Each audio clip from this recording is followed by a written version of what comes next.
The following podcast is a next level production.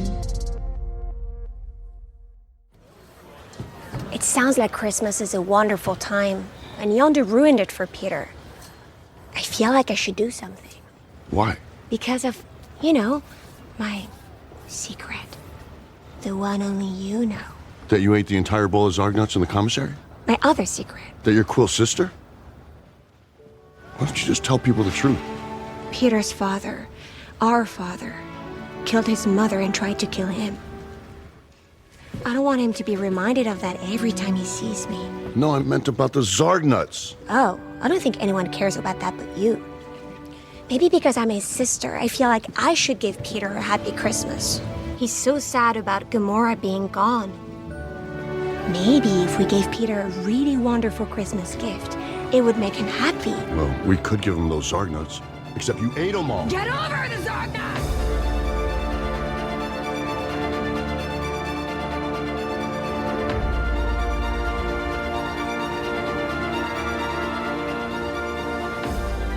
Hey, panelers, welcome back to the show. I'm Mark. I'm Rob. And I'm Greg. And this is going to be a spoiler-full podcast about Guardians of the Galaxy Holiday Special on Disney Plus, which is a Disney Plus special, which kind of harkens back to the ABC specials that we used to get. Yeah, like the after-school specials or a special presentation. Holiday specials. Yeah. Rob and I actually covered Werewolf by Night, which was literally almost like that. Got that whole special glossed or segued kind of special imaging. I wish they just called it the Marvel Halloween special, just because it wouldn't have given away exactly what it was. I mean, yeah, I know. It's one of those weird things, but I think they decided to do the whole ABC special and do the tick tick tick tick tick. It's a very retro bumper in the on that section. When I saw it, I was like, wow, that takes me back to the 70s. And 80s too. At that time, yeah. We all come from that. You and I, Rob, come from that 70s and 80s. We know that because it's drilled in our heads. Greg's a little bit younger than us, but he still remembers that too. I remember. I mean, the specials in the 80s. I mean, yeah. You got the Endor stuff that we got back in the 80s too. Yes. Yep. Yeah. So, and where it was simulcasted on radio. So we don't even get that with this, which is funny. But, we're talking about the Guardians of the Galaxy holiday special that was out on Disney Plus. It's a holiday special.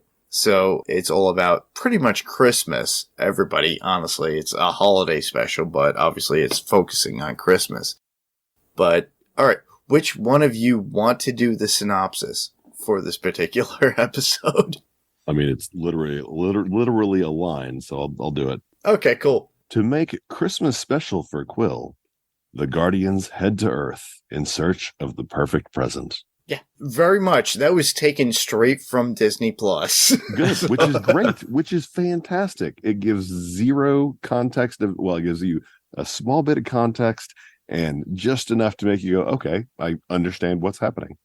Yeah, Exactly. And the fact that it's like just a basic synopsis, but the thing is that we learn as we go. We learn a lot of things that we didn't know before from the Marvel Cinematic Universe, as well within the episode itself of what they're going to do. So we only got teased a little bit with kind of teaser trailers, but nonetheless, we get a great episode, in my opinion. So with that, we're going to just move right along into initial thoughts. So, Greg, you give us your first thoughts. So, I mean, it was obviously great to be back in with this group of characters again. Mm-hmm. But Drax is basically my least favorite MCU character. But he also they basically give him a bunch of really good lines to make up for the fact that he's just a crap character. Mm. I kind of like the Drax from the comic books a little bit better. Not a little bit. I like him a lot better. He's not. I don't think he's a full meal, but I think his interactions in the comic book are less goofy and silly, and closer to some of like his backstory in the first Guardians movie. But yeah, so like I said, he got good lines. It turned into a buddy movie between Mantis and Drax, which was okay. I really enjoyed basically what ended up being cameos of the rest of the Guardians. Um, Although I did kind of appreciate when Peter started to take a little bit more of the focus a little bit later on in the episode. Overall, it was a fun time. It was, but it basically there's so many characters that you only got a little bit with a few of them, but I gained a much bigger appreciation for Mantis in this special. Yeah, they did promote a lot more of Mantis as far as a character. She definitely has moved forward as far as a character with her development within the MCU in this particular episode, and I'll bring that up later on. But Rob, Yeah, your thoughts? You know, I'm gonna have to say that this has been a crazy phase 4 for the MCU. And you would think, hey, you know, these big tentpole movies are going to actually be, you know, phenomenal and stuff like that, because that's what we always expected out of the MCU. But Yeah. this has, again, you and I have talked about how, you know, how different this has been. And it's amazing that this 1 hour special is probably the best part of this entire year's MCU property. Yes. It had so much heart. It had the whole, you know, James Gunn feel to it. James Gunn just knows these characters and knows how to make them fun. Right. I like the fact that I got to visit this world again. It's like we left it off in good hands, you know, and then when we come back to it, it's still, you know, in good hands. That kind of, you know, that kind of stuff. So yeah, no, I loved it. I thought it was great, and you know, we'll talk about all the crazy stuff in the episode, but Yeah. very well. I thought it was very well written, and for two characters that are usually always background characters, because let's face it, Mantis and Drax have always been those background characters. You know, I think not they don't feel, you know, you got Quill, you got, you know, Gamora, you got Rocket, which usually are front and center, and then you have Groot behind that, and then from that you have Drax and Mantis. You know, and so it was nice to bring them forward and just kind of, you know, give them that spotlight. And I think they were just such a great duo together. So yeah, it does make me wonder about, and I know we saw a little bit of it in Guardians 2 and Infinity War, or maybe it was Endgame, but like their chemistry is pretty decent. Yes. Yeah, and seeing more of that and seeing what, you know, potentially what they have developed into as far as like a perfect strangers or odd couple grouping is a lot of fun. Yeah. Which leads me to mine, which honestly, I thought this was very much Drax and Mantis centric to do something for Quill, which literally is what we get within the particular the special. But the thing is, we get two other people, or if not three other people that stand out that were always secondary or third party characters. We got Cosmo. We got Nebula. We have Sean Gunn's character, Kraglin. Yep. And they are standout characters. And there's a lot of things that I love about this, because they could have added a fourth. They could have gave us Howard the Duck. Where was Howard? Howard was on nowhere. Where was he? Well, there's only so much they could pay. The effect, I know, you yeah. They would have to pay Seth Green, and they would actually have to do so much more. Right. But honestly, I really did enjoy the episode. It gave me the vibes of a Star Wars holiday special that, you know, Rob, you and I probably saw when we were kids back in 1978. And due to rotoscoping, they were able to do that whole thing with Kraglin, Quill, Yondu together. That was actually filmed, and they rotoscoped it digitally. Right. And they put that within the special itself. Because James Gunn stated flat out, he wanted this to be better than the Star Wars Holiday Edition that we got back in 1978. I mean, it wouldn't take much.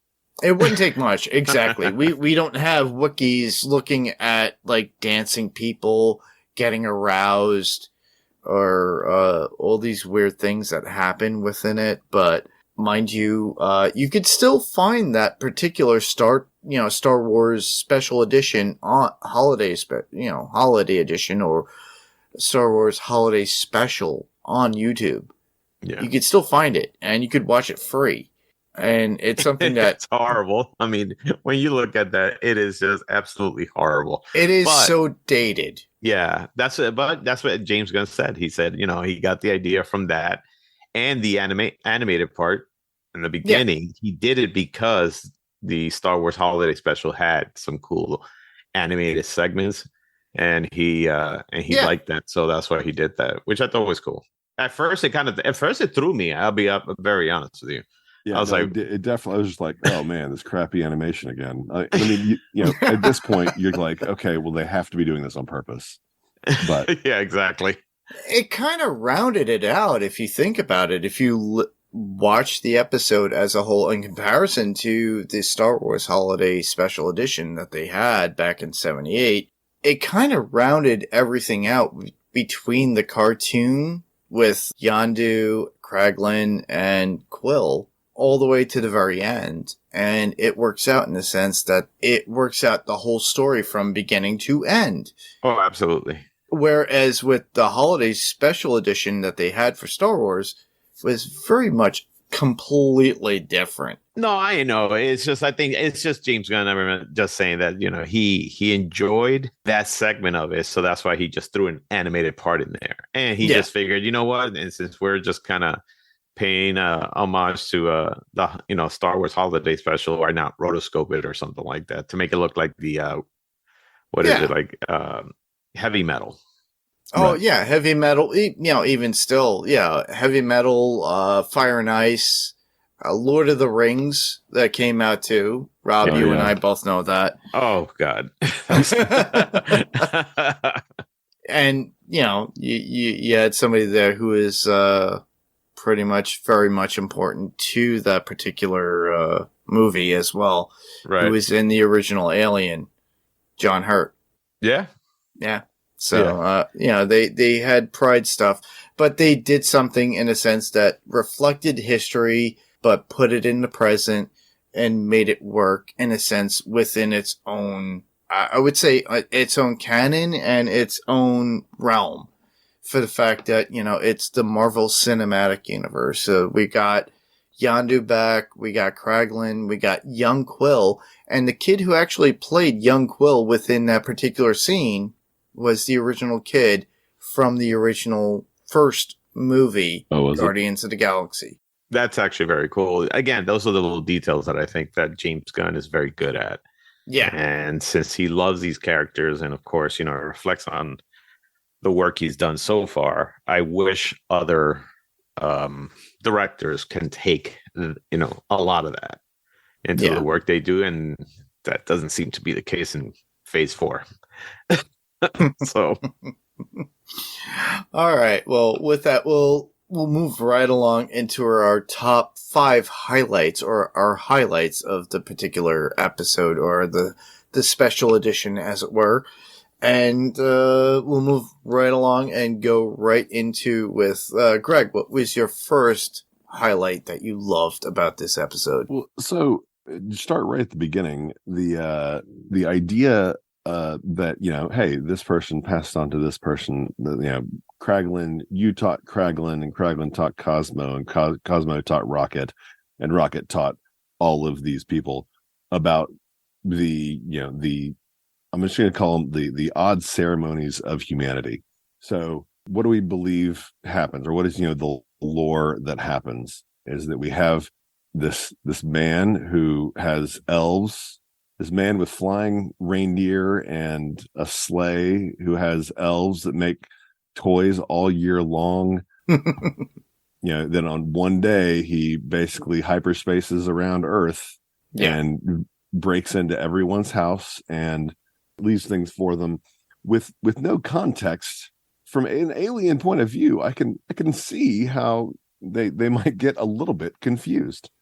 I just started thinking about other things that we do as humans. All right, so when people die, when Yondu died, they sent him off into space with an honor guard of rockets and all that. Mm-hmm. But on Earth, what do?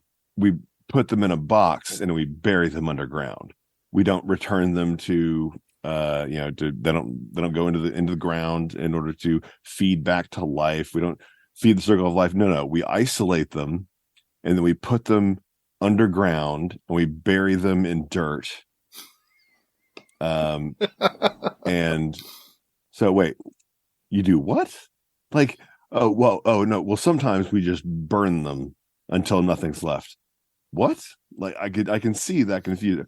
What do you? And I mean, I'm not trying to start a holy war or anything, but I mean, so what do you? Why are you in this room of? Why are you in this? What do you call it? A church? Yeah. Oh, we're worshiping God. Well, who's God? Oh, God's the giant man in the sky. Galactus? No. Bigger than Galactus. It's ego. It's ego. Well, no, God. No, you mean, what do you mean? The Celestials? Is that who you're talking about? No, God. Like he's an invisible man in the sky who knows everything, and then we like pray to him. Do you sacrifice things? No, we don't sacrifice things. I mean, I guess we did at one point, but now that's just like uncouth. I mean, there are just so many things like that we do that I could totally see being weirdly interpreted by other by alien life forms or alien cultures and civilizations. And I liked the idea that I liked the take on Santa. I thought it was a lot of fun. All right. To tap off of that, all right, we already watched the whole episode through, the whole holiday special. All right, what do we do at Christmas? We cut down trees, we decorate them, we put them on there. Who's in the Guardians that's a tree? Well, if you watch the end of at the very end, they dress screwed up. How is he not fearful looking into this tradition? Oh my God, they cut me at the roots and they dangle things and put bling on me. They cut down my cousins and yeah. I don't understand. What are we the doing? hell? Well, the difference would be that Groot can actually walk from one part to the other. Right. The trees can't, so they got to be cut down. So I'm sure he's happy about that. So you're freeing my brethren. Okay, we'll look at it that way. And putting bling on them, and then like if they're Kardashian or Kardashian, we sorry, water them for Kardashian. a month, and then they die, and then all of their leaves fall off, or pine needles fall off, and then we throw them out by we put them into a dump.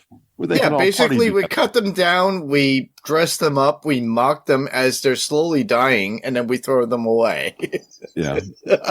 I don't see what the problem here is, guys. Like, Groot would.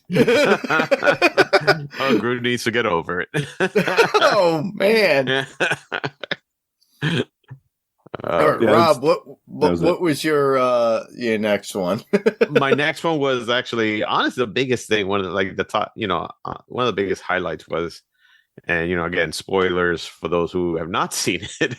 Okay, Mantis being Quill's sister. I mean, that was pretty epic there, and I don't know, that was just such a really like that little part when she tells him at the end. That was such a touching scene. That was so well done, and it's what.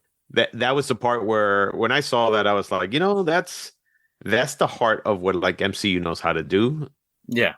Really well. When they do it really, really well. And and James Gunn got it. I mean, that was just such a great little scene. But now I'm just wondering how that plays into the movie. Volume 3, which is coming out. And as a matter of fact, I don't know if you guys seen the trailer. Have you for Volume 3? Yes. I have actively not watched it. Yeah. All right. So, I have, I'm looking and forward that'll to be it. news at the very end. But but it was great the fact that I mean, and hope I mean, this has to be be taking place before Volume 3, and that's the one thing that I'm wondering. Yeah, so that part was phenomenal. I liked it. There was a lot of heart to it, and I'm glad that they made Mantis more of a family central character. More, look into her more, and you know who she is. She was. She was played very cute by I forgot the Palm Clintief, something like that. Yeah, Palm Clintief. Yep. So well done with that, and so I just when she first came out in what was it, in Volume 2? Yeah, she was very cute, and very different from what the comic book Mantis is. But what I liked also about it was that they show her fighting. Mm-hmm. Which she's supposed to be a martial arts, master or something like that, according to the MCU universe. Mm-hmm. So they showed that part of it. I was like, oh, that's pretty cool. So, but yeah, so that's what I like. I like the fact that, they show that part for Mantis and Quill, and the reveal of that was very well done. I do wish that they had saved that reveal until that last part at the end. At the end, it would have made more sense. Because at the beginning, when it was a throwaway line by Drax, "Oh, that your Quill's sister," and she's like, "Mm-hmm." I mean, like if they just left it with, the secret that only you know, and then you found out that later, I think that would have hit me harder. Yes. Than the way that it did. I was like, at that point, I was just like, "Wait, what?" I mean, I guess it does make sense that Ego was off planting his seed everywhere, and she was one of them. She had a power, so he didn't kill her, right? But I was just I did think it was oddly just kind of off the cuff, like almost a throwaway line of this huge reveal. But if they'd saved that for the end, I'd have been like, oh my god, that's crazy, that's awesome. I mean, horrible, but awesome. Yeah, right. What do you got, Mark? Literally, I just love the fact that how Mantis actually entraps Drax into this, bringing up the whole, the Zargot nuts. Oh, you ate them all. No, not that secret. The other secret. Oh, that you're Quill's sister? Yeah. And that the way it leads into it, but the fact that Drax can't really let it go. The Zarg nuts. Zarg nuts. That was so funny. You ate all the Zarg nuts. No! It's like the fact that she wants to do something good by her brother that she has never really shown or even stated to him that they are siblings. Right. And because of the fear that it's a relation to Ego, which created both of them, and the fact that she was there all along with Ego. And then she goes into this idea of, okay, let's give him a gift for Christmas, which is literally a person. Let's get Kevin Bacon. And of all things, and it's because, he mentioned, as far as us as the viewers only know, we've only heard about him in, I'm forgetting, what was it? Was it Infinity Wars or Guardians of the Galaxy? I'm forgetting which movie it was. But he basically states, he goes like, oh, he was footloose. It's like, it had to be Infinity War. He goes, yeah. So, and then he says it to Thor, and he goes, he might be part of the Avengers. I'm not sure. I haven't been there in some time. And I know you're talking about. Yeah. That was in Infinity War. Yeah. So, and that's where it came out, where he actually brings it up to the group. So he must have mentioned Kevin Bacon at some point. And as far as we know, within Guardians of the Galaxy Part 2, with David Hasselhoff does a kind of a musical at the very end Oh, that song is one of my favorites from that soundtrack. Yeah. Don't get me wrong, it's a phenomenal soundtrack, but it is my favorite original to the soundtrack. Exactly. And within this particular episode or this special, we get a song by Kevin Bacon and him singing too, with some of the guys that were in the actual special itself, which were I'm trying to remember. Old 97s. The old 97s, yeah. So to me, that was amazing in itself for the fact that you got somebody else there who's a legendary person that he mentions. You know, he mentioned David Hasselhoff and the talking car, saying that was his father, but it wasn't his father. It was originally Ego. Now we got Kevin Bacon. Kevin Bacon comes into this special. He actually does sing with the old 97s, which is an alien band, which honestly, my favorite song within the show was the first one. Yes. And it's constantly of Quill going, no, that's not how it is. No. And it's amazing. I love that song. That has to be on some sort of soundtrack. I have to listen to that all the time. I'm sure they'll come out with the soundtrack for that. Yeah. That was also one of my top 5 highlights. So it's the that first musical number. I was like, that has to be one of those things where from now on they'll play it in the radio from this point on. You know, so and as weird as it is, and we could talk about every little instance because within the Marvel like the comic universe, Santa is actually known as one of a Nexus mutants or Nexus beings that is out there too, by the way. Listeners, yes. Is it really? Yes, he is. Santa is part of a Nexus universe. He is a Nexus being. So he is a mutant to some degree for the fact that he could teleport. He could actually stop time so he could get the gifts going. He can manipulate reindeer. He could do all this. This is all within the comics. This is canon to the comics. People. By the way, on Spotify, I just looked, and they do have the entire soundtrack for the holiday special. And So all right, cool. When you're looking on that, what's the opening song? Who is the not the opening song number, but the opening song during the credits? Let me see. So I'm kind of reading off the actual list of songs they have in this. The first one is I Don't Know What Christmas Is, of course, by the old 97, but then this How Yondu Ruined Christmas by John Murphy, Telekinesis. So I'm not sure if there's that might be a score or portions of that being a score, but yeah, I think yeah. So let me see. It was almost like a Sid Vicious style, or like Sid Vicious, or like not Bruce Springsteen. Who's the guy that just basically just talks? Right. Not John Lennon. You guys help me out. I'm not even sure. No, he's like a poet. He didn't. Oh, you didn't know it? Yeah, I was just very Bob Dylan-ish lyrics in that opening song. And it's just like, and it almost sounds like they're drunk. Oh, okay. I was just like, what is this? And I wanted to look it up. It could be. I mean, on that soundtrack, I just saw the characters that are singing or anything like that. It's in the beginning and the end with Kevin Bacon, and it's the old 97s. But what you're talking about, yes, it did have a very Bob Dylan type of sound. I was just curious. I'll have to take a look at that. Yeah, Sorry, I don't know where we're at. I'm actually looking at the wiki for it, and it doesn't mention anything about it. Okay. I'm gonna have to do a little more deep diving in that one.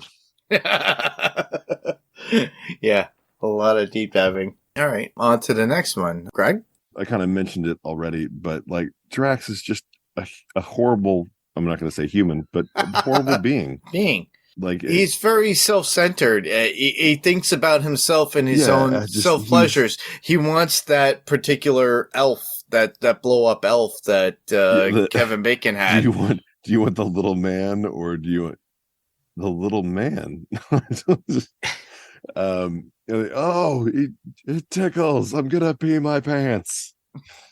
With the bullets. Yeah, when he's being shot at, and then he's like, and I get where this is kind of quotes, but this is just demonstrating what a horrible being Drax is. You can't just kill people, Drax. Well, how do I know what the rules are if no one tells me? I mean, come on, man. Like, it's not like you have zero memory. Like, Peter's talked about not killing people. It's a thing. Like, okay, yeah, Gamora kills people, Nebula kills people, but you don't just kill people because they're there. And he's so, I laugh at him. He's kind of like Peter Griffin, where I laugh at him because he's just a horrible person. And I don't necessarily I do think that I don't think that he's been as bad as this, and by as bad, just like he hasn't rubbed me this poorly in the past because we haven't seen him nearly as much. No. But again, I did really enjoy him playing Mantis playing the straight being to Drax was fun. But yeah, Drax is he just rubs me the wrong way. Although, so basically, Drax is the Abbott to. Oh no. Mantis is the Abbott to Drax's Costello. Basically, yeah. Okay. Yes. All right. Yeah, she's the one who's like, yeah, duh. Like, this doesn't look like a little man, does it? No, my friend's just being an idiot. That was an awesome line. Yeah. All right. Yeah, that's. I mean, I already kind of bitched about Drax a little bit, so I'm gonna let it go. But that was my next point. Yeah, Drax is. Yeah, it's like you said. Drax is just one of those characters. When you just said that he reminds you of who is it from Family Guy? Peter Griffin. Yeah, and it clicked on me. I was like, oh my god, you're right. He is basically a alien version of Peter Griffin. That's exactly what he is. He does the things that a really horrible person would do. Right. And you laugh at him because he's not real. But if that was somebody that you knew, you'd be like, what the hell is wrong with you? And he's not even aware of it. Yeah. Yeah. So reminds me of people at work. Yes, Rob. It reminds the people we work with. Yes. Okay. Oh man. So I'm gonna also, Mantis can stick up to walls. That's the one highlight that I saw when they were chasing Kevin Bacon. All of a sudden, I saw her doing the kind of a Spider-Man thing, and I was like, "Wait, that's a thing now?" No, it's been a thing in the comics because Mantis was in the comics. Right. It's just that we have not gotten that. Right. The only thing that we came close to that was during the Infinity Wars as well as Endgame, mostly Endgame, in a sense that she was part of the Girl Brigade or Woman Brigade, as I should say, for the fact that they were taking over and taking within its women power at that point. So you had her with Pepper Potts. You had her with what was it? Wasp. Yeah, all the women, female leads and stuff exactly. Like that from the MCU. So she showed her powers within Endgame. But the thing is, this was more prominent because it kind of debuted it within her own, in a sense that she could do all these things. She was able to. Now, mind you, it kind of looked too CG'd at certain points. It did. But to me, it was like, okay, it's kind of Spider-Man-ish because she is kind of a bug herself in a response to Spider-Man. She's got the antennae and she is more buggish. So in this case, when she was chasing after Kevin Bacon, she was portraying her particular powers that we really didn't see present within Guardians Past or within, let's say, Endgame. So I thought that was pretty cool. As goofy as it was and how CG as it was, I really did enjoy that. Well, yeah, it was just, like I said, it was just since we haven't seen, we saw her a little bit in action, I would say, in, Infinity War, but seeing her in action here was actually really cool. So, but yeah, that one really stuck to me. It's like, oh, she could stick to walls like Spider-Man. Well, I didn't really quite understand that. So she couldn't jump over the fence, but then when they're chasing Kevin Bacon, both her and Drax are like jumping 30 feet in the air. Exactly, over each of the right? fences. Well, I'm like, is you Drax just throwing her? And then, Maybe Yes. Drax is throwing her over the bushes. And I think that's what it was, because all she did was say is like, "How do we get over the fence?" I'm sure she would say, "Oh, wait, we jump." But Could you she didn't throw even me up there. What are you Yeah. doing? I wasn't even done talking. exactly. So I'm sure she would have been like, "Wait, I could have done this myself," but you know.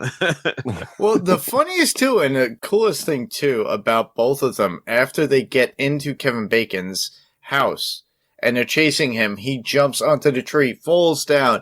They jump from the second story and do superhero landings just the same. Right. And I thought that was fun too. They did do the cutaway where they show them landing. It was like they jump off the thing and then they show them landing. I was like, oh, this is like watching She-Hulk, where they don't ever show her all, fully, shrink down. Right. Are we going into that, Greg? Come on. We got to suspend our disbelief and love the show as it is. Do I have to call Penny in? She understands. Okay, so it's just cheaper that way. By the way, I found all the music that was featured in here. So it is in Wikipedia. So if you look down, I mean, there's stuff by Smashing Pumpkins, and Yes, I did recognize the Smashing Pumpkins one. It was Fairy Tale of New York by the Pogues. Correct. And Kirsty MacColl is the one that I was thinking of. All right, cool. All right, so just had to say that because I found it. I was like, all right, I found it. All right. Anyway, next up, who's is next? that you? I think it's you. Me? Well, I'm going to pull away from what Rob has already probably put in his notes, but I already know the Guardians own Nowhere. They bought it from the Collector. I thought the Collector was dead. Well, I mean, so did the Collector get snapped? I think so. I mean, I just don't know because I thought Thanos had killed him in the original series. They never showed him. They should never showed him getting snapped. They never showed him death. Well, so they showed Thanos with the Collector, but it was with the Reality Stone. Yes, that he was showing that the Collector was under his boot or whatever. Mm-hmm. So I imagine he had him stocked away somewhere or something, and then put in a chamber. Yeah, probably. I don't know where he ended up. I thought that the collection all got exploded, but I don't know. Yeah, it's kind of strange because that actor has never come back. So I'm curious as you mean after Infinity or after Infinity War? Yeah, and we've never seen him come back. So except in What If? Yeah, and my attitude is like, okay, we'll take it as is because this is canon now. So where did they get the money for that? Yeah, exactly. Right. It's not DC money. Remember, they do a lot of bounty hunter work. So they do, but they got snapped out like for 5 years. I mean, did they get a reward for? I don't know. Not sure. Yeah, not sure. I mean, that's a good question because I thought the same thing. I was like, wait a minute. I mean, I guess Rocket and Nebula could have been stealing things for a long time. Especially Rocket. Yeah. But yeah, I mean, who knows how that happened? It might be interesting because I think that might actually be a topic in volume 3. So that would be very interesting to know. Yeah. Yeah. Anything else about that, Mark? No, in the sense that I'm just taking it as fact from what we got from the special edition. So, we have to take things as they come sometimes because we don't know, because there's various writers. We don't know what's going to happen on Guardians of the Galaxy Part 3. Right. We do have a little bit of knowledge, but we'll talk about that. But we also have Peter Gunn at the helm. So James Gunn. James Gunn. Thank you. Not Peter Gunn. So we do have James Gunn at the helm again. So I think we can trust him to to be able to fill some of those blanks. The great thing about it is that I think he's going to close this out, because that's going to be his own trilogy, Right. Including this, and also this holiday special. But yeah, I think he's going to close out this trilogy very well. You think he'll come back for next year's holiday special? I don't know. That all depends on how much he's doing on DC. Oh yeah, that's true. Yeah, now that he's the Kevin Feige of of DC. I mean, yeah, he's probably going to be stretched out very thin. Yeah, I would say James Gunn is going to be the Kevin Feige of DC at this point. And yeah, but that's a good thing. I mean, at least we got somebody that is a fan of these properties and is a fan of comic books, and right. He will, I think, in my opinion, just respect the IP pretty well. Yeah. So hopefully it's not like other directors, in this last phase. So. I haven't really had any issues with the last phase. I mean, I've also the Eternals, man, the Eternals. Come on. So I didn't have I feel like they just try to do too much with the Eternals. Speaking of the Eternals, did you guys see Kingo on the billboard in there? Yes. They made whoa, I missed that the first time I watched it. Yeah, they kind of. I was always hoping that the whole Eternals thing was like another universe. Like Kevin will go, you know what? This is pretty horrible. Let's make believe that took place in another universe. But then, you see Kingo here, and you're like, ah, shit. yeah. We're stuck with it. Yeah, so it sucks, but I didn't have any previous knowledge of the Eternals, so I was kind of like, I also am not super negative about literally anything except for maybe Drax. So hey, this is the story you want to tell. Okay. Yeah. It wasn't the most engaging thing out there, but some things made sense. Some things you go, wait, why didn't they just do this? You know what? Whatever. Okay, that's fine. That's a choice. And my problem with it was that, if they were going to do the Eternals on what was it, Thor Ragnarok and actually in Guardians of the Galaxy Volume 2, they made the Eternals look like the Jack Kirby creation. Yes. So it had that very, Jack Kirby look, and in the Eternals they went ahead and they changed it completely. Yeah, they made it. You and I spoke about this. Yeah, that was my problem with that, because you were promised one thing and then it's like the director just said, you know what, I kind of like this direction, and I think Kevin Feige was like, no, it has to look like this. All right, gotcha. So you could do whatever, but it has to look like this. And I think that was my big problem with that. It's just like, this is not what. Yeah, and then you see in this particular, at the very end, the very beginning, at the very end too, nowhere the face of that Celestial is very different. Right.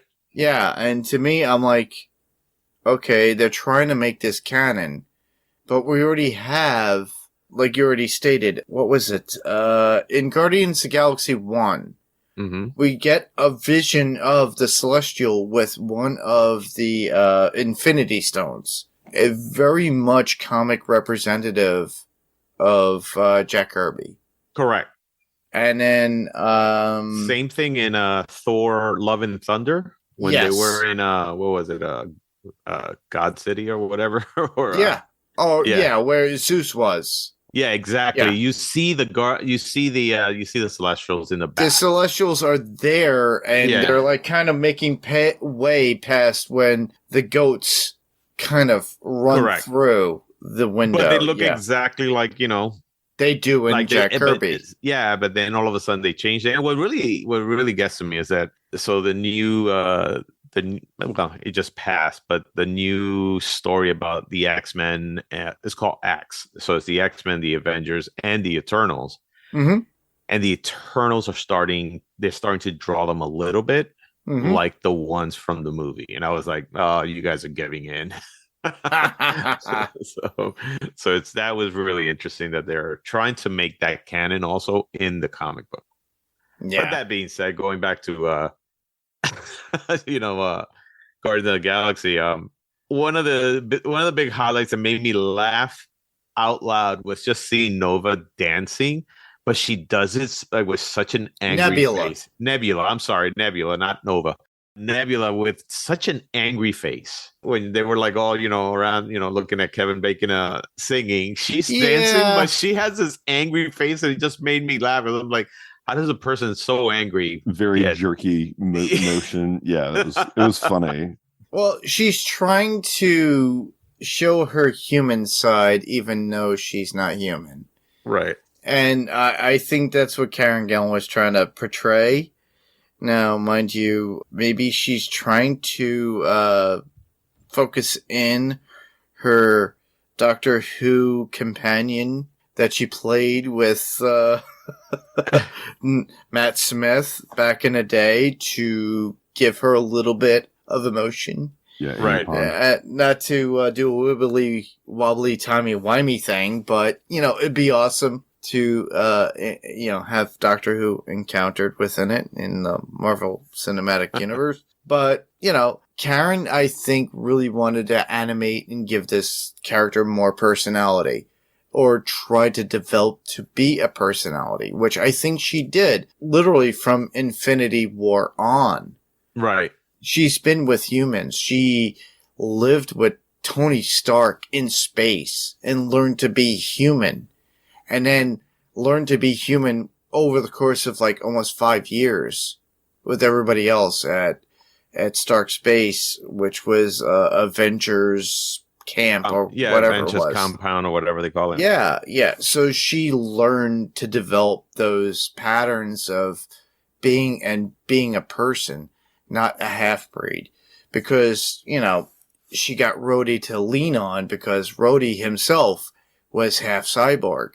So he was half human, so it gave her a sense of somebody to relate to. Right. Now, she's starting to feel a little bit more human-esque, humanoid. And she still has the love for her sister. She still has the love for Quill, Rocket, of all things, Drax, and everybody else in the crew of the Guardians. She's found a family within, within the Guardians, which is what she was missing. And and her trying to assimilate and fit into them is always a funny thing. And just the things that she says and throughout, like, especially what Quill says to him when he goes, "Go get Bacon," and he goes, "Don't kill him." Right. And exactly. she screams out, "I'll get you Bacon."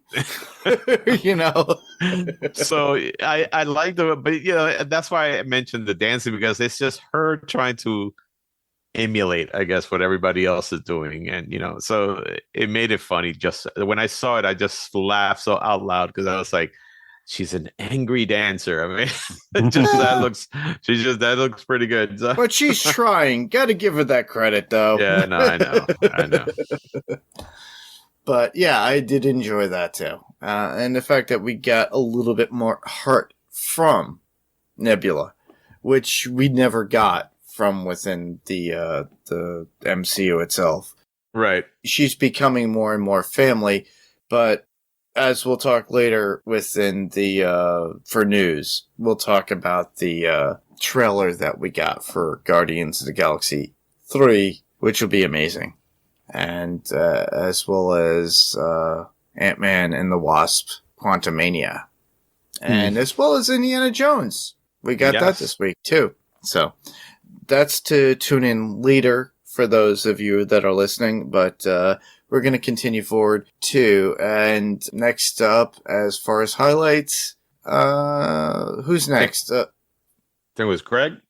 Okay, so I really enjoyed the whole superhero photo op montage outside of Grauman's, or whatever it's called now. Grauman's. It's not Grauman's Chinese Theater anymore. Mandarin? I don't know, whatever it is now. Hollywood Boulevard. Literally, that's Boulevard. What it is.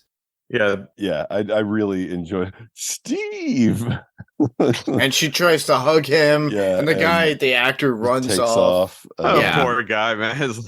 I thought that that whole scene was and did the first time I thought, and maybe it was just something else that I watched, but I thought that when someone took a picture of Drax they said, "I just got a photo with the God of War." Yes. And Yes, I they didn't, did. And when I was watching it earlier tonight, again, Mhm. I was listening for it and I didn't hear it. And I was like, what? And I was like, what was that? Was that the show? But okay, yeah, I thought that was a funny line. Yeah. And yeah, the whole vendetta against the GoBot was funny, and He killed my.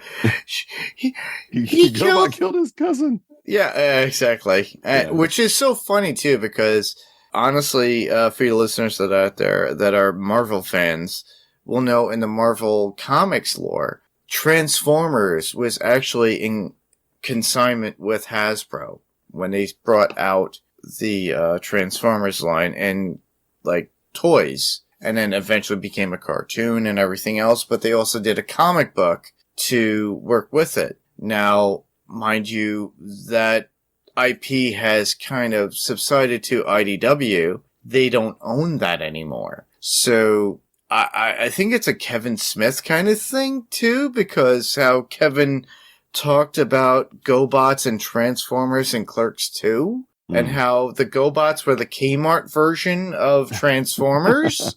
And I kind of passed this along to him on Twitter, but he didn't respond, but a lot of fans have. But I was like, wow, you were ahead of your time.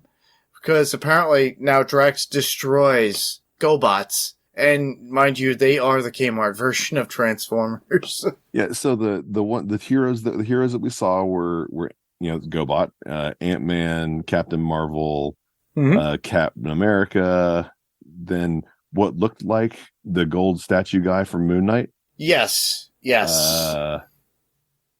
And Conju? who else? Was it Conju? No. Oh, the guy who actually was a statue within Moon Knight. Oh, he was yes. I know who you're talking about now. Yeah, that Steven was talking to. That he was just the basically the living statue. I don't remember what his name was, but they didn't give him a name. Yeah. But yeah, I was like, oh, that guy looks familiar. And yeah, I thought that was. I mean, yeah, you see, you go through Times Square or maybe over there in the theater where you'll just have. At this point, they're dressing up like real heroes from the world, and for us, where they're just dressing up like comic book characters or movie characters. So I thought that was an interesting and fun and kind of interlude, and then a way for them to get some money so they could go drinking. Yeah, I like the way Mantis discovers money. Yes. Yeah. It was so and she's great. holding it like this. Yes. Like to her chest with it all flared out. And it's so funny too, because it's a lot of money. And they paid for a lot of drinks, and she couldn't afford that map. That was $40. Mind you, that is not joking. Those are $40 now. Yeah, those things are there. But I love the way, and that was the other thing. I was like, Mantis is just a thief. Yeah, she's just a thief, because I mean, it wasn't bad. It wasn't just good enough for the map part. Give me the map for free. It's like, give me your money also. So like Mantis basically mugged the store clerk. She basically discovered what mugging was. And she's like, oh, okay, well, I have this power that's kind of like a gun, and I'm just gonna wheel it that way. Well, she did that with the cops too. It's like, oh, sleep. Sending cops to sleep is one thing. Basically saying, hey, give me all of your money for nothing. She's a thief. Yeah, she's a thief. Like, I don't know that she understands the concept of not using your powers for good or evil. This is the risk of having powers. Is true. I've lived on ego for all of my life until I met my family in the Guardians, but I've never had to interact with normal people before. Yeah, so right. Basically, she's learned from her family, because you got Rocket. Was a thief. Yeah.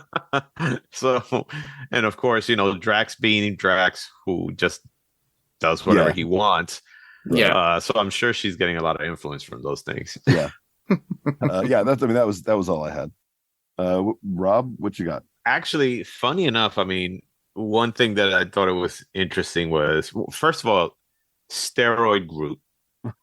Oh, small Groot. Yeah. Okay. I was like, So, he's been hitting the The gym. gym. yeah. So at first, interesting. At first, I thought, okay, it's a holiday special. They're already doing CG for Rocket. They're already doing CG for Cosmo and everything else. Maybe Groot was a kind of a physical effect. So I thought it was a man in a suit.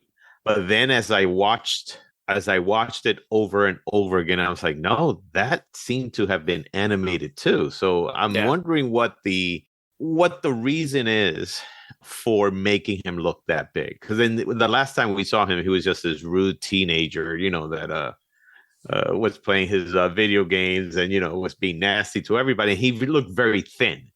Yeah. Well, so initially I was like, is that like Hulk Groot cult? But yeah, I thought that was definitely you definitely done some working. Yeah, so my thought is like, all right, so maybe what they're doing is they're trying to follow what I would say, a child is, so yeah, he was just kind of a shitty little teenager, kind of, sick kitty Right. kind of, and then now he's more of the what is it, the college The college jock. Yeah, something like that, because that's how he was acting, when he was listening to music and stuff like that. He just looked very very college type of person, party guy. And so I was like, at first thought it was a practical effect. I really did. I thought it was a man in a suit, but then I started noticing the effects, and I was like, oh wow, and again, I think this is something that they're going to probably mention in volume 3.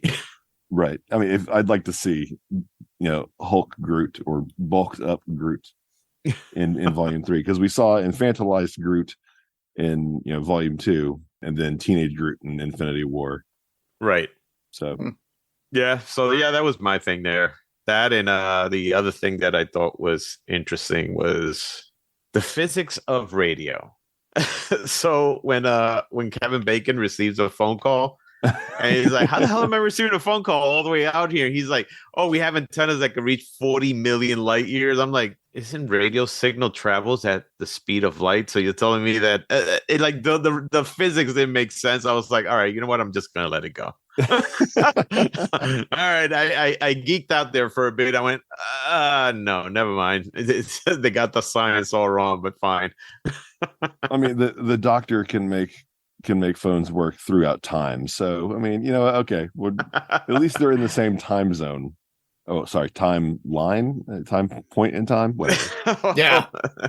It just like I said, and it was instant. Like, oh hello. I'm like, that's a damn good phone service, man. What antenna do you have? Because I need that. Yeah, really. Mark, what else you got? Nothing much. You guys covered everything. All right. We're going to move on to next, or are we already in notes? I think you guys were already in notes. Yeah, pretty much. So I have to say that I have to credit Kevin Bacon for coming on to this, and I mean, don't get me wrong, like they basically turned him into a hero. Yeah. So now he's showing up and being hero worshipped. So like, why wouldn't you do that? I have to credit him for coming on, and then when he's under the trance, he's like, oh, he's an actor. You're repugnant. You're the worst. We hate you. And he's Be like, a hero, man. Like I that would normally really bug me, but I'm totally into this right now. Yeah. That was kind of makes really it kind funny. of makes you wonder. It's like, okay, so I want to hear the story about why actors are so repugnant and stuff like that, so Right. that would be an true. interesting topic there, to know why they came up with that, so I mean, I feel like it was like almost like fourth wall breaking, like, hey, we got a bunch of actors talking about how shitty actors are. right. And I thought it was funny. Yeah, and also the fact that they actually talk about his other stuff, how he did a dance-off, which Quill kind of embellished on and reflected, and they kind of say, hey, well, Quill did a dance-off and saved the universe, and you did that in Footloose. And then, oh, but you also killed Jason Voorhees. And he's like, oh, I didn't kill Jason Voorhees. I was kind of stabbed with like a spear arrow, through the neck, and I was dead. And that didn't have Jason in it. It's also a character that I played. Yeah. Yeah. And like, oh my God, he's an actor. He didn't do any of those things. Yeah, exactly. And I thought that was pretty cool for the fact that they actually did bring up the Jason thing for Friday the 13th, the original, as well as Footloose, and then correlating it to the Guardians. So I never put together the whole Dancing to Save the Universe as in like a parallel to Footloose. Oh, to really? be fair, I've also never seen Footloose, so yeah, you got to watch the original, not the remake. Right. I mean, the Kevin Bacon version. Yeah. Right. But it just wasn't really my cup of tea. Mm-hmm. But yeah, so I had never put that together between like in the first Guardians movie. I was like, oh, I'm gonna have a dance off. I was like, oh, they're just doing a dance off. Okay, cool. But now it makes much more sense. All right. Well, Greg, you had put something in your notes too that I see, which is so fun to look at too. The Kevin Bacon and Kira Sedgwick. Oh yeah, the fact that like you had their acting, Kevin Bacon, Kira Sedgwick actually were in the movie. Like they were obviously Kevin Bacon, but then her voice is on his phone. Yeah, right. The voice of his wife, his real true life wife, is Kira. For the 10 seconds that she was talking, I was like, oh, like it makes you wonder. Are they actually like super happy like that? And like, hey, we're both actors who make really good money, and they're coming back from New York. They actually are Christmas. They actually are like that. I met them, and that's awesome. Yeah, I met them once, and when I met him, she was also there, and they were just, and then when you look at when I was seeing them from afar, you could say, their interactions with each other just seemed that way. Like that's awesome. Like, yeah. One of the few couples, like Hollywood couples, that have actually like really come to enjoy each other's company as opposed to the rest of it. I imagine Tom Hanks and his wife are the same. Yeah. Right. Yeah. So I really enjoyed their interactions, and then hey, I got some friends who need to understand what Christmas is. Okay. Like, I feel like that might be a little bit stretching it a little bit, but yeah, it was, but I kind of wonder what that conversation is like when he gets back. It's like, so where were you? I was abducted, and I was abducted by aliens, and then the argument starts. And I jammed out with aliens too, and I was playing, and I wish my brother was there for the Bacon Brothers band, and we could do this whole song trilogy and do an EP. As Kira looks at him and goes, "Stop lying to me. Where were you?" Yeah. How much shrooms did you have, and where can I get some? All right. Well, we should move on to quotes, and I know you guys got a ton. You probably covered everything that I've already thought of, so I'm going to let you guys go at it. The first one I like is when Drax said, when they were explaining what they had to do, it's like, I hate stories where everyone lives. This story's the worst. Yeah. I hate stories where everyone lives. And it's going back to what you were saying about Drax. It's just, he just doesn't have a filter at all. It's just shit. The shit just comes out of his mouth, and you have to laugh.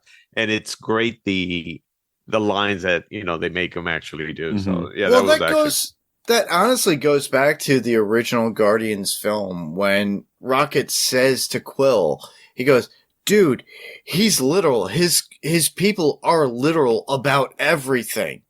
There is no in between." Yeah, whatever you say, if you use any kind of, if you're not talking literally, it'll go over his head. It won't go over my head. Too fast, I would catch it. Oh God. God, shut up.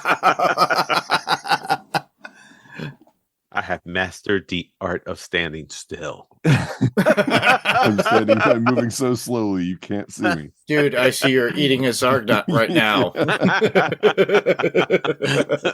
So it's just the stuff he says, man. Just, it kills me sometimes. Because it's like you were saying, at first, to me, I hated the character. Yeah. I started liking him because I was like, okay, he's just this absurd, stupid character that you just have to like, Yeah. unfortunately, Yeah. so. Yeah, let me see. I did like Quill's line, this is a Christmas gift. This is human trafficking. You brought me what do you give the guy who's got everything? You give him an actual person. No. That not only trafficking, what is this, slavery? Yeah. Human trafficking. Yeah, Yep. that's what it was. Yeah. When Kevin Bacon comes out of his trance, hey, Rocket's like, hey, nobody's gonna hurt you. It's okay. It's a talking wrecking. I'm gonna kill you. Oh, right. And then like Groot like catches him as he goes flying towards Kevin Bacon. Which is a typical Rocket thing, Right. but the thing is that he actually equated it properly, which is like, he's a raccoon. Yeah.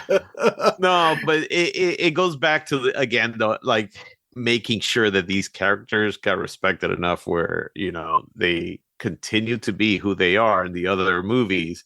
And it was great. Rocket just fucking going off. I mean, he just. He was fast too. I mean, well, he didn't go off on Tony when Tony Stark called him a Build-A-Bear. In Endgame, he goes, for a second, I thought you were a Build-A-Bear. He goes, yeah, I wouldn't put it past you too. I was like, really? So yeah, no, you're right. They absolutely were like this whole, like every character was absolutely true to their character. Yeah. And I think that's one of the things that's most impressive about it. Like even with some character development, the actions and words and lines were still very true to what we know the characters as. Exactly. That's why I was saying that, Mantis, even though she's just like this background character, they were able to bring more of her out, but it still remain true to what the character, I guess, is supposed to be in absolutely the MCU. So yeah, very much like Nebula, very much like Cosmo, and I want to bring that up too. That's another note that I wanted to, because we got more of Cosmo within this. You got Rocket and Cosmo working together, and we got a female voice for Cosmo at this point, and they're trying to put together Nowhere. And she was like, I can't work under these conditions and how you're treating me. I will not work if you continue to demean me. I also want some of those delicious treats in your bag. Yeah, and honestly, the one character missing, and I still miss it, is Howard the Duck. And I wish Kevin Smith was able to do that, which was like 2 or 3 years ago. They were supposed to do a whole Howard the Duck thing, but it never happened. So, but at least we got a little bit more Cosmo. Well, we know that they have a female voice, right, and it works. Which I thought it was cute. I thought it was cute because Cosmo's supposed to be a male dog, I guess, in the. And I think he was a male dog also in the movies. They just retconned it to a female. Yeah, I think so too. So, but that was the voice modulator is just the female voice. It could be. It could be. Who knows? I don't know. So when Mantis is talking to the cops after Drax flips the car, she takes her candy cane and she's like, "I really want this, but I'm going to give it to you. So that makes us even, right? We're not doing anything wrong by stealing this person." Yeah. Okay. I thought that was a good one. That was good. I liked when the GoBots killed his cousin, and he was about to just. And then in the end, then you see him in the background just being the poor crap out of this poor guy. So that was actually a cool. GoBots killed his cousin, and I like. Actually, Nebula had a great line, and it was like Nebula had a great line, and she had the I guess the only curse word in the whole thing. But like all actors are not pieces of shit. Yep. Yeah. She says it with such a straight, stoic face. Yeah, I feel like she says it to camera. Right. So that's why I feel like I love that character, because it's a character that just doesn't take, I don't know, it takes itself too serious, but in a funny way. Right. Yeah. All right. Well, that's all our quotes, right? I think so. I think that's all I got. All right. I like also Mantis when she says, "I wish I wrote about Groot." All right. Well, next up is comic news, or actually MCU news, or anything that's related to within the cinematic universe when it comes to comics. So we got Guardians of the Galaxy Part 3 trailer that came out just recently. Now, mind you, there's a lot of stuff that's really fun in it, a lot of sadness, and a lot of darkness too. Yeah. But honestly, I'm looking forward to it because it kind of rounds out what's going on within the cinematic universe of Marvel when it comes to the Guardians. So, Rob, you've seen this too, and Greg, you've probably seen it as well. So, what were your thoughts? I'm going to say that, again, it keeps it the same as like the other ones, makes you excited for it. And now that you have seen 2 other movies that were actually pretty good, it makes me excited to see this one. This is supposed to be a movie, from what I've read, that is supposed to emotionally tug at your heart, and it's going to be kind of, they're going to concentrate a lot more on Rocket and his origin, yeah, and where he came from and stuff like that. So I think there's going to be there's probably going to be more scenes in there of him being genetically made or whatever it was that he was, the way they made him. That's going to be kind of like tough, like those tough little moments in the movie, which I think it's great. So, but no, I'm actually looking forward to it. I think again, looks great. I'm sure they're going to have an awesome soundtrack to this movie, like they do with the other 2. So yeah, I'm waiting for Peter to discover Guns N' Roses. Although they already did that in Love and Thunder, so yeah. So I think, Greg, you and Rima Joe will be waiting for that moment when Peter Quill discovers. After Love and Thunder, we in the Zed Heads we had a big discussion about it. Yeah, I know, man. Like Peter should he should definitely branch out to beyond mid 80s. Yeah, well, early mid 80s, because Guns N' Roses came out in 1986. Right. So that was like just above the mid 80s at that point. Right. But yeah, I do look forward to it as well. The fact that we do get a Rocket prequel of how he came to be and how he was made, plus his love interest too, because if you do pause that actual trailer, you could see him and another furry getting together at some point in love. Was that a ferret? Well, I mean, what is it? I mean, a beaver? Do we know what it is? Who knows? It looked like a ferret, or it looked like an otter, something like that. I'm otter. Sure. I would say more of an otter. Yeah, something like that. So yeah. So my feeling is just like we get a little bit more, but it's gonna tug at our heartstrings because if you listeners and viewers and fans know, with the actual logo for Guardians of the Galaxy for every movie that has come out, if you look at the first one, it was brown. That was Groot. The second was blue and red. That was Yondu. The third was brown and yellow. That can only highlight more than anything. Now, mind you, these are fan concepts and thoughts and ideas. Do I agree? To some degree. For the fact that I do believe that. Because they did tug at our heartstrings for every movie. We lost Groot in the first one. We lost Yondu in the second. I would not be surprised if we lose Rocket in the third. Well, if the Guardians continue on after that, we don't know. Right. That is going to be upon the remaining cast. We don't know if Zoe will actually continue on, as well as Peter Quill himself. So what happened to Gamora? Like past Gamora that was at the end She's of out there. She's still out there in the world. I mean, like in the galaxy. With Gamora gone, like that's what Mantis was saying. With Gamora gone, I'm like, what? Well, I guess Gamora. I mean, the Gamora that was with Quill, that one died, and that one died. Right. Sure. I guess being in love with Quill. This is a Gamora that just hasn't gotten there yet. Yes. Right. So yeah. So I mean, she probably left or whatever it is, or But I would have figured that she would be with Nebula, who is her sister that right. version that isn't constantly trying to kill her. But yeah, I thought it was odd to have her excluded. Although I have seen a couple of articles by Zoe Saldana talks about being kind of pigeonholed in that role. That's interesting. I don't see her that way, but then again, I mean, it's a nice character. It's just you're right. I think there hasn't been enough development for her, I guess. I mean, they've done some stuff with Infinity War and stuff like that, but not something where goes further than that.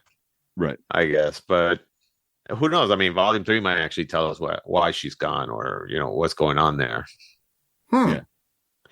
Did they show So they showed somebody that was gold color. Adam Warlock. Do you think that's Adam Warlock? That is Adam Warlock. That is Adam Warlock. Okay. The question is does he have the Soul Stone in his head? Because he has some kind of stone. Yes. So, but the question is that the Soul Stone, like in the comics? Weren't all of the stones destroyed? They were brought back by Steve Rogers, but the thing is the Soul Stone was something that was dropped off by, Steve couldn't even drop that off because it kind of got damaged, because that is why Gamora was killed for.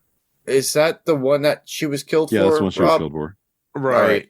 So, I mean, I don't know. That's something that they'll probably address, because the Infinity Stones had to go back in time at the point when they were taken. They were taken. So technically, yes, all the stones are destroyed. Mm-hmm. Depending on and they have to be all destroyed, because this takes place after Infinity. Yeah, Thanos destroyed all the stones. Right. This is all after Endgame at this point. Right. Yeah, I mean, who knows what that type of stone, or what they're going to say about that stone? But I mean, to be fair, I don't know, whatever that race was called, whatever the gold people were, like they had the pod at the end of Guardians 2, and she was talking about birthing the savior of her people or whatever. Yeah. So you wouldn't even necessarily need the Soul Stone, but I am interested to see Adam Warlock.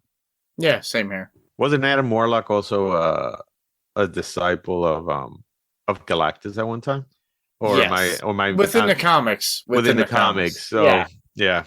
But the thing is, it's basically the cinematic universe is its own entity at this point. No, of course. And it's how they're going to adapt it. Yeah. But my curiosity is the fact that they actually did have a stone in his head on the theatrical trailer release. Correct. It makes me think, hold on, is this some sort of disturbance within the dimensional realms?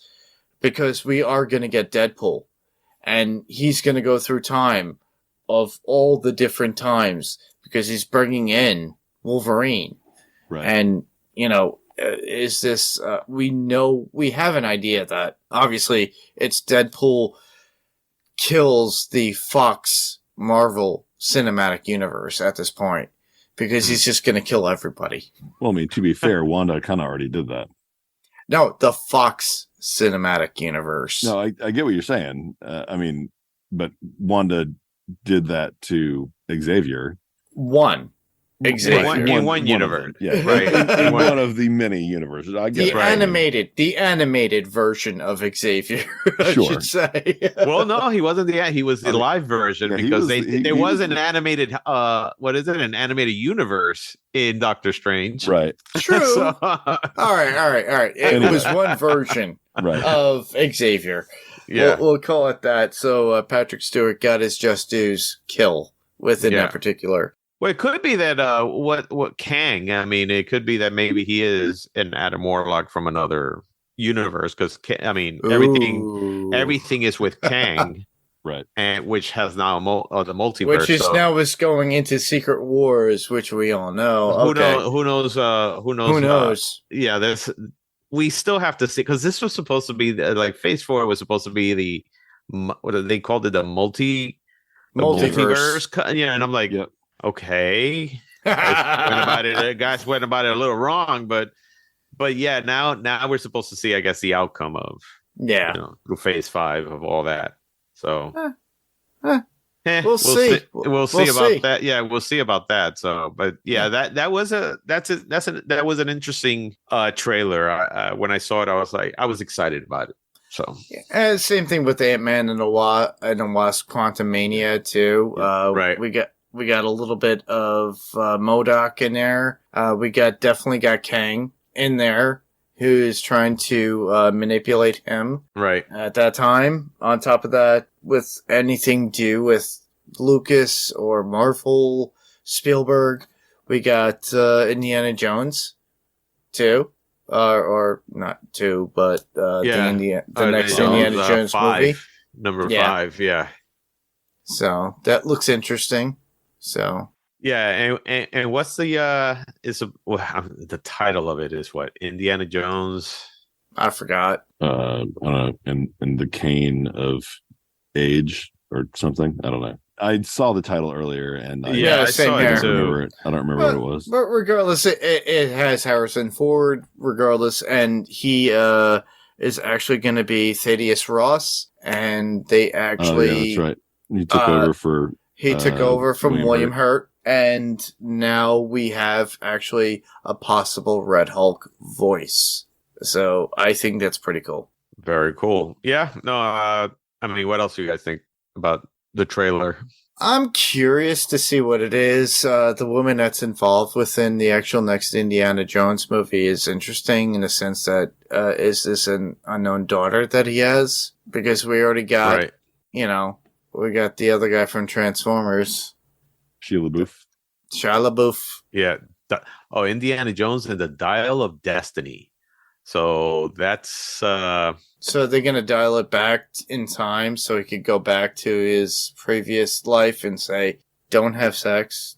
With this woman. Don't have sex with this woman. Oh, you can't have. No, his name is Scud or whatever his name was. Oh, we can't have that. No, Scud. No, it wasn't Scud. It was I forgot what it was, but we already covered this. This was that was a bad movie. Yes. No, you and I did the Kingdom of the Crystal Skull. I know. One. I'm trying, and I keep look. Once I do a podcast, I mean, with the research I have to do it for a bad movie, I try to now purge it out of my head. All right. But yeah, no, it's nice to see. It's nice to see Harrison Ford back. It's nice to see. Yeah.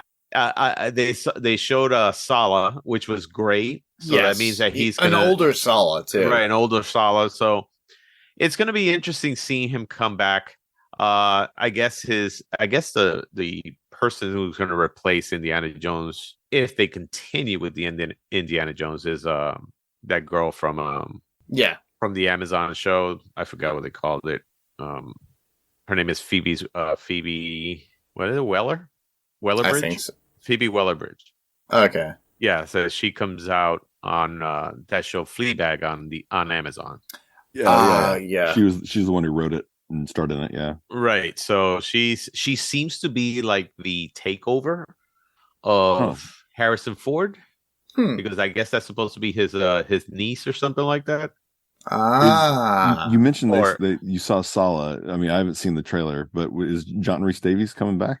Yes, he is. Oh, wow. Yeah, which is really cool. So I think it's amazing. No, I think it's great, and I'm glad that they're not bringing back Shia LaBeouf. They should retcon that entire movie, but yeah, the fact that maybe she's the one that's going to be now the new Indiana Jones, or maybe the adventurer within that universe. I'm gonna have a hard time not like waiting for her to talk to the camera in like she did in Fleabag.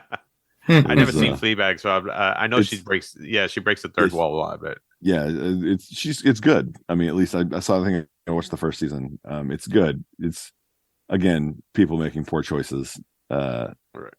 And than being basically just totally down on themselves, but in a funny way. Right. Hmm. So, and then this will be, of course, Steven Spielberg's first time not directing any of these movies. So James Mangold directing, which I think hopefully he does a good job. Well, you said James Mangold. Correct.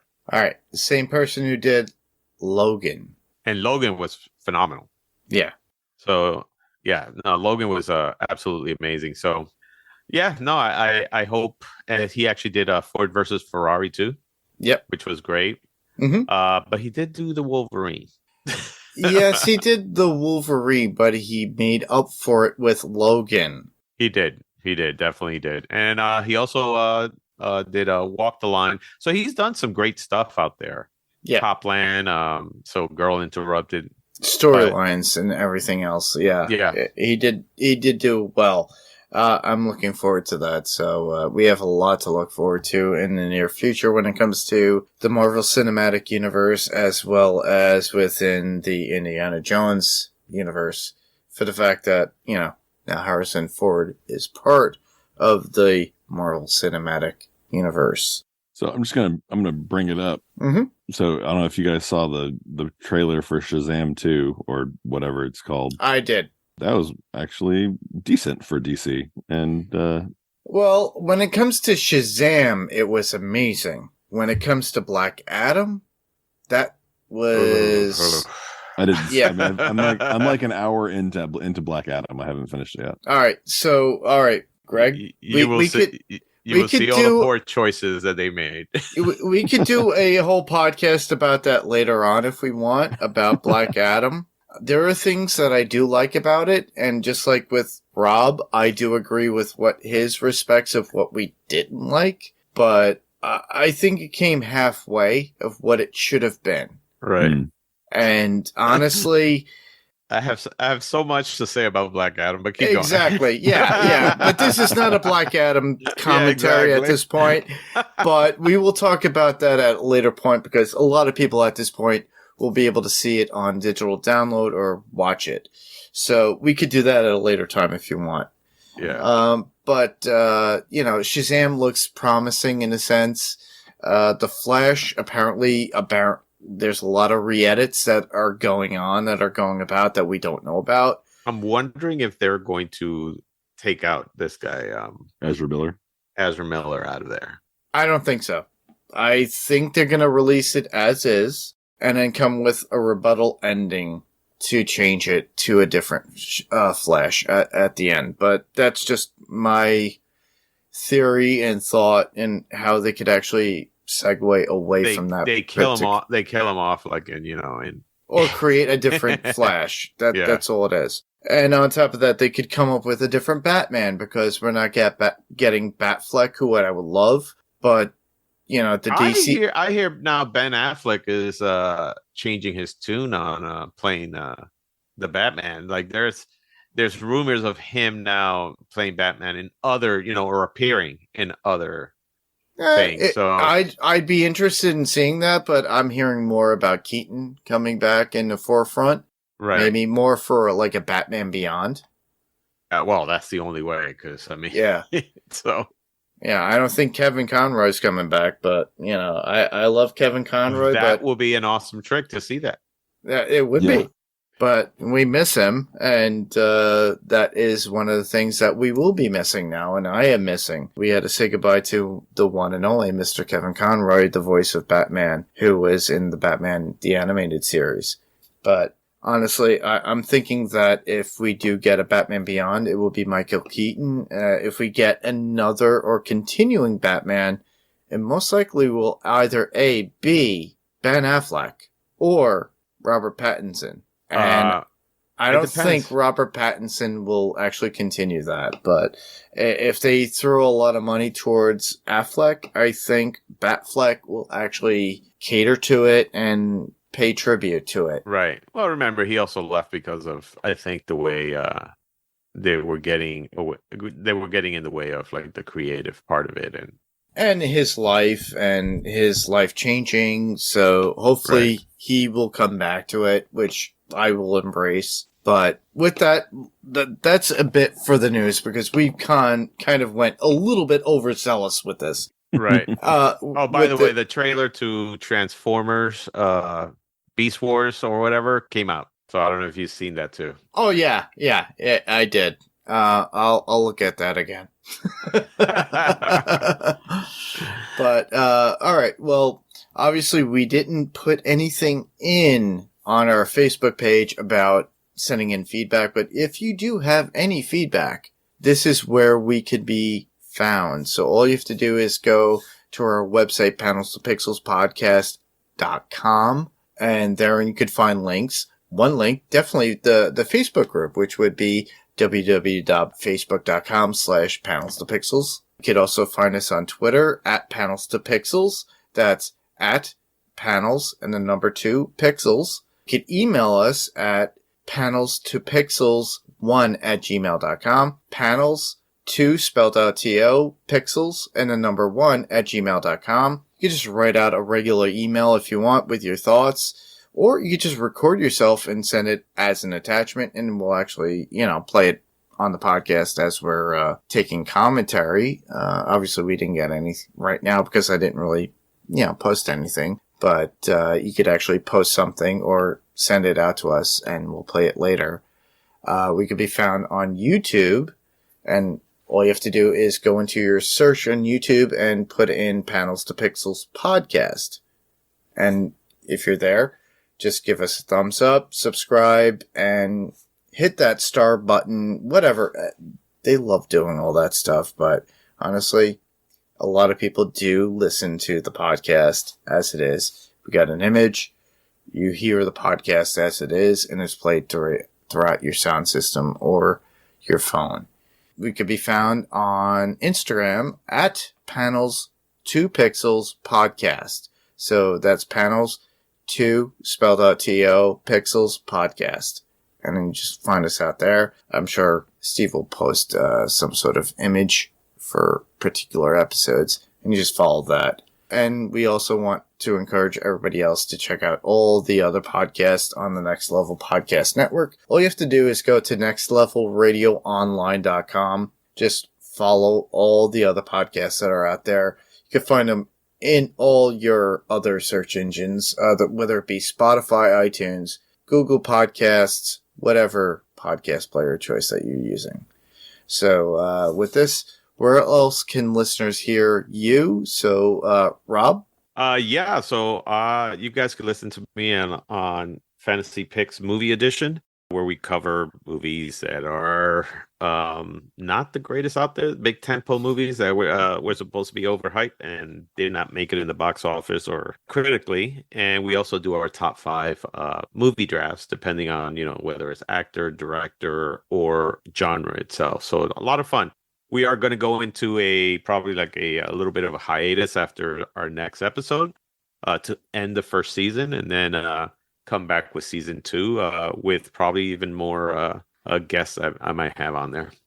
All right, cool. And Greg, you've been on Podcastica Network? Yeah, on the past Podcastica Network, I hosted She-Hulk with our friend Penny, and so if you've need an accompanying podcast to She-Hulk, check us out at She-Hulk Cast. And then upcoming, when the new Wheel of Time season comes out, we'll be covering that over on Podcastica as well. Awesome. And as always, you could also hear me on Adrenaline Cinema Podcast. I have a ton of different people coming on. Obviously, Greg's been on, Rob's been on, and we've covered anything that's action, adventure, fantasy, anything that gets your adrenaline going, thriller, suspense films, anything. And you can check us out there. That's Adrenaline Cinema Podcast. You can find us out there on the Piratecore Entertainment Podcast.